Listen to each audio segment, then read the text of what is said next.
नमस्कार, मैं आर कुमार सैनी, वैदिक एंड केपी एस्ट्रोलॉजर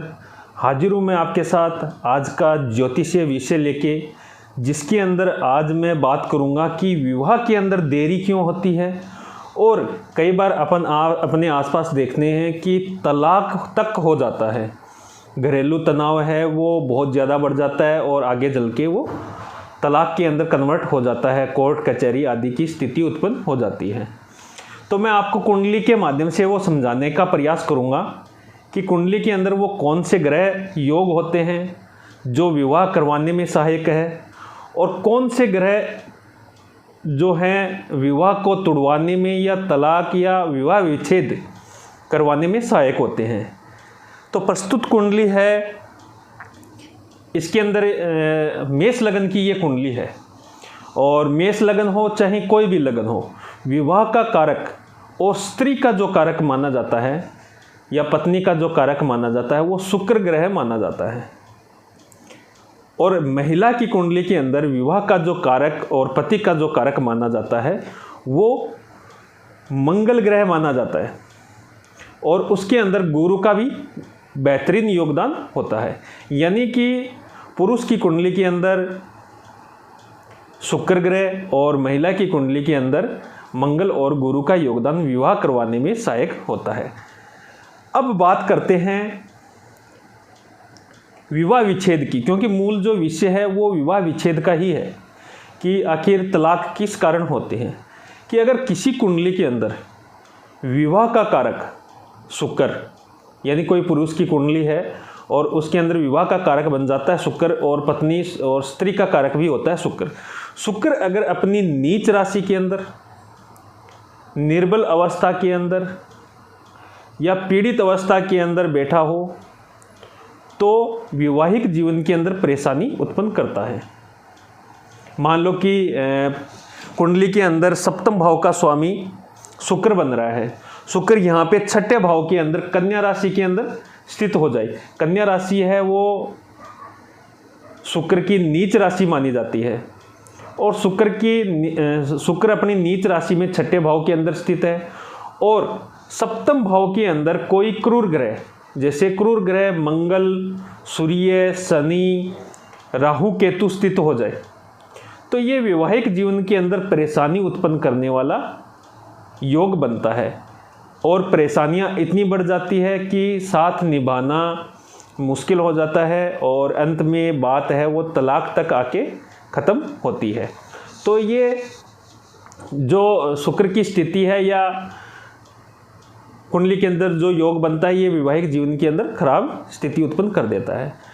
अगर किसी भी कुंडली के अंदर सप्तम भाव का स्वामी, जरूरी नहीं है कि मेष लगन हो, कोई भी लगन हो सकता है, वृश्चिक लगन, कर्क लगन, कोई भी,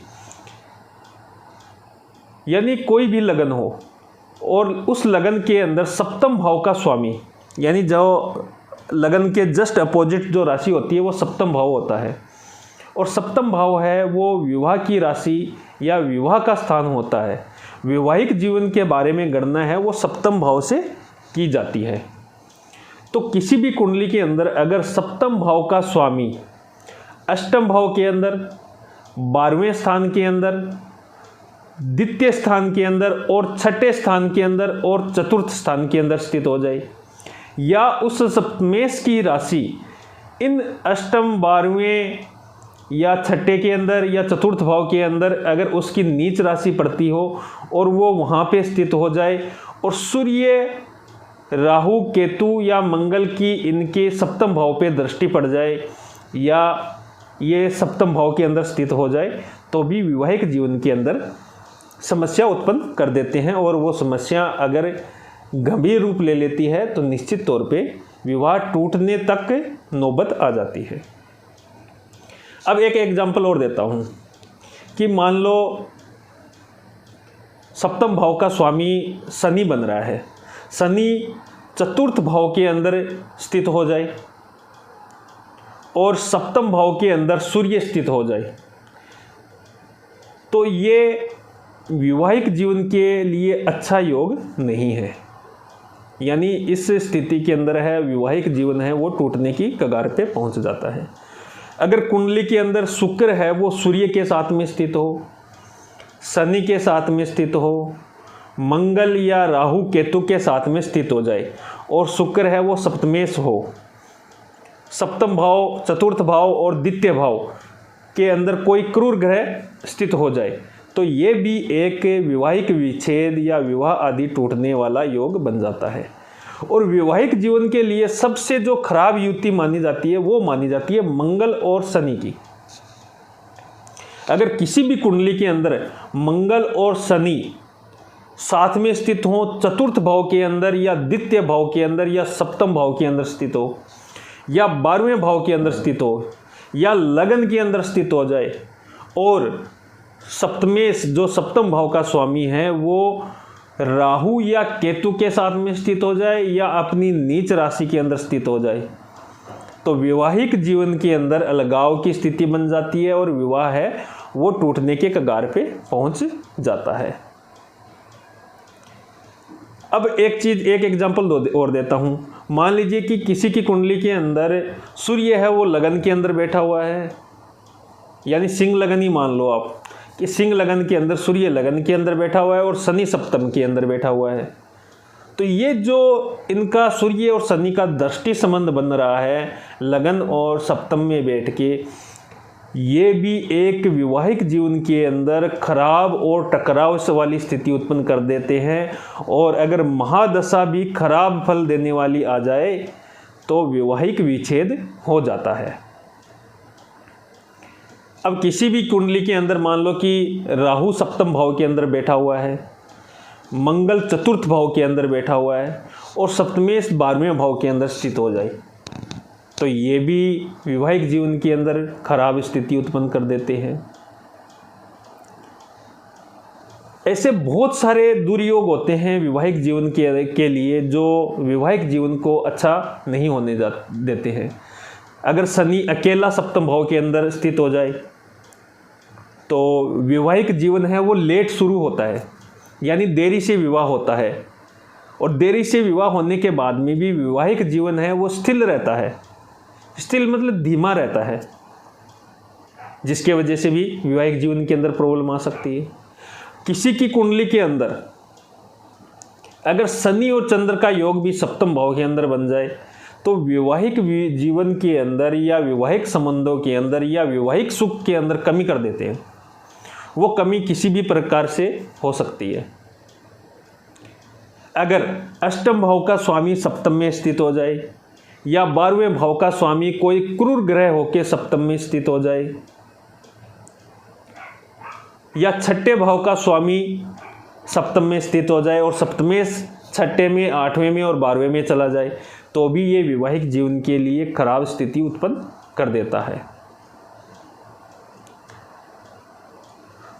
कोई भी क्रूर ग्रह सप्तम भाव का स्वामी होकर चतुर्थ में चला जाए या चतुर्थ भाव के अंदर स्थित हो जाए और सप्तम भाव है पे किसी भी क्रूर ग्रह की दृष्टि पड़ जाए, मान लीजिए एग्जाम्पल कि सप्तम भाव का स्वामी शनि होकर चतुर्थ भाव में चला गया और सप्तम भाव पे सूर्य की दृष्टि पड़ गई या मंगल की दृष्टि पड़ गई या केतु है वो सप्तम भाव के अंदर स्थित हो जाए, तो भी वैवाहिक जीवन खराब वाली स्थिति के अंदर पहुंच जाता है। वैवाहिक जीवन है वो अच्छा नहीं रहता है, कम्युनिकेशन गैप और तनाव हमेशा बना रहता है। तो ये है वैवाहिक जीवन के अंदर तलाक की कुछ स्थितियां। अब कई बार ऐसी स्थिति हो जाती है कि किसी मांगलिक लड़के की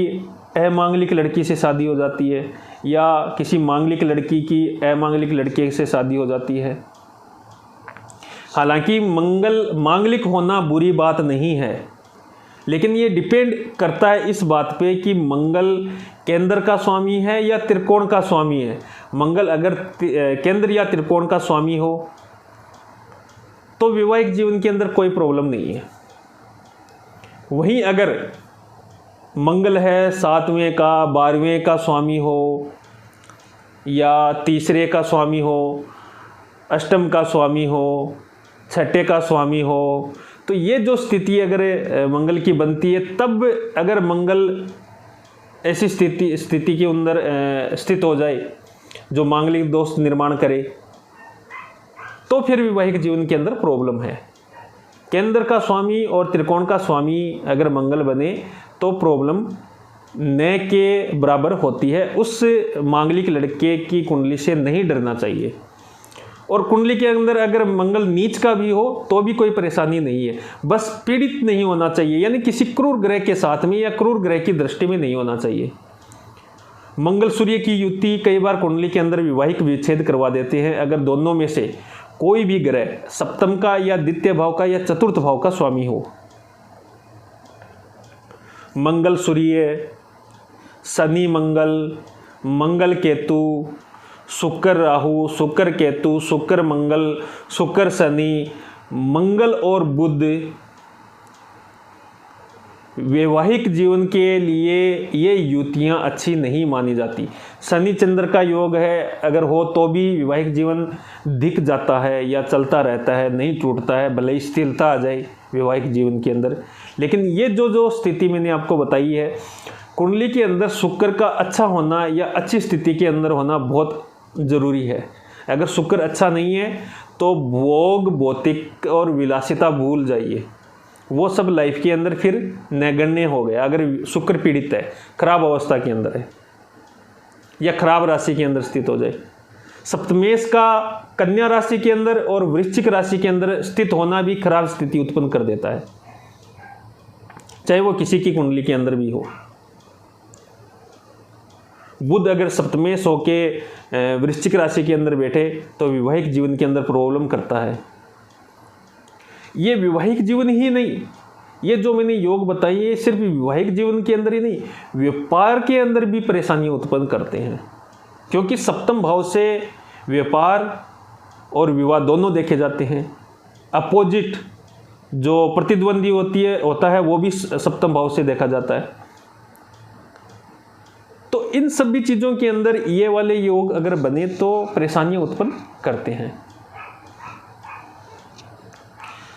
तो ये है सप्तम भाव की स्थिति और कुंडली के अंदर बनने वाले तलाक योग की सामान्य जानकारियाँ कि कुंडली के अंदर अगर मंगल अच्छा नहीं है, शुक्र अच्छा नहीं है, सप्तम भाव का स्वामी अच्छा नहीं है, द्वितीय भाव का स्वामी अच्छा नहीं है, चतुर्थ भाव का स्वामी अच्छा नहीं है, लग्नेश अगर पीड़ित अवस्था के अंदर हुआ और नवमांश के अंदर भी सप्तम भाव के स्वामी की या लग्नेश की स्थिति अच्छी नहीं है, तो तलाक आदि के योग है वो निर्मित हो जाते हैं। तो सबसे पहले अगर कुंडली आप अगर विवाह आदि की, अपने बच्चे की या खुद का विवाह आदि के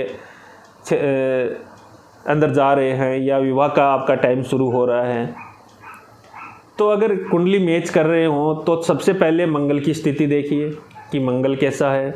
शुक्र की स्थिति देखिए शुक्र कैसा है, सप्तम भाव के स्वामी की स्थिति देखिए, सप्तम भाव का स्वामी नीच न हो, अस्त न हो, राहु केतु शनि मंगल सूर्य के साथ में न हो, अष्टम भाव के अंदर, 12वें भाव के अंदर, द्वितीय भाव के अंदर या चतुर्थ भाव के अंदर या छठे भाव के अंदर न हो, सप्तम भाव का स्वामी है वो क्रूर ग्रहों के साथ में न हो, क्रूर ग्रह की दृष्टि न हो, सप्तम भाव पे क्रूर ग्रहों की दृष्टि न हो, तो ये एक आदर्श मिलान हो जाएगा। फिर वैवाहिक जीवन के अंदर कभी किसी भी प्रकार की परेशानी नहीं आएगी। और सबसे ज़रूरी वो देखना जो है कि महादशा किसकी आने वाली है जो लंबे समय तक चलेगी, क्योंकि महादशाओं का प्रभाव है व्यक्ति को सबसे ज़्यादा मिलता है, उतना गोचर का भी नहीं मिलता जितना महादशा स्वामी का मिले। तो विवाह के समय और विवाह के बाद लंबे समय तक किसी अच्छे ग्रह की महादशा चल रही हो तो वैवाहिक जीवन के अंदर भी प्रॉब्लम नहीं आती है। तो ये मैंने आपको कुछ तलाक आदि के योग बताए कि कुंडली के अंदर तलाक क्यों होता है, किस कारण होता है, कौन सी ग्रह स्थितियाँ होती है, कौन सी युतियाँ होती है, कौन सी दृष्टियाँ हैं वो वैवाहिक जीवन के अंदर प्रॉब्लम करती है। अगर आप भी अपनी कुंडली दिखा के मार्गदर्शन चाहते हैं तो दिए हुए नंबरों पे संपर्क या व्हाट्सएप करके संपर्क कर सकते हैं। अगर आपका विवाह नहीं हुआ है या लड़की आप देख रहे हैं या रिश्ता हो चुका है, विवाह करने जा रहे हैं, तो भी आप अपनी कुंडली दिखा सकते हैं कि वैवाहिक जीवन कैसा रहने वाला है, या वैवाहिक जीवन खराब स्थिति के अंदर चल रहा है तो भी आप कुंडली दिखा के अपनी एडवाइस ले सकते हैं। बहुत बहुत धन्यवाद वीडियो देखने के लिए। अच्छा लगे तो ज़रूर शेयर कीजिएगा और चैनल को सब्सक्राइब करना न भूलिए। अपन बहुत महत्वपूर्ण विषयों पे चर्चा करते रहते हैं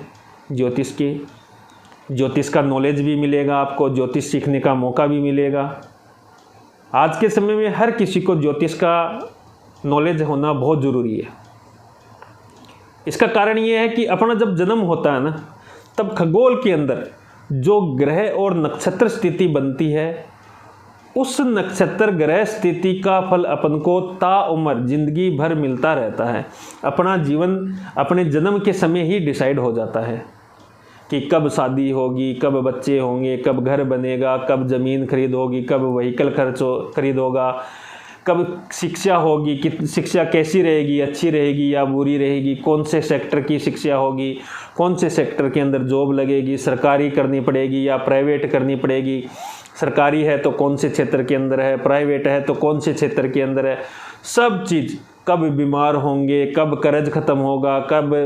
परेशानियाँ आएगी, कब अच्छा जीवन है, कब मौज आनंद के अंदर समय गुजरेगा, कब परेशानियों के अंदर समय गुजरा, एवरीथिंग, यानी सब कुछ अपना जन्म के साथ में फिक्स हो जाता है और उसका महादशाओं के माध्यम से अपन को फल मिलता है। तो अगर आप अपनी कुंडली का विश्लेषण करवाना चाहते हैं तो संपर्क कर सकते हैं। बहुत बहुत धन्यवाद। हर हर महादेव। जय श्री राम।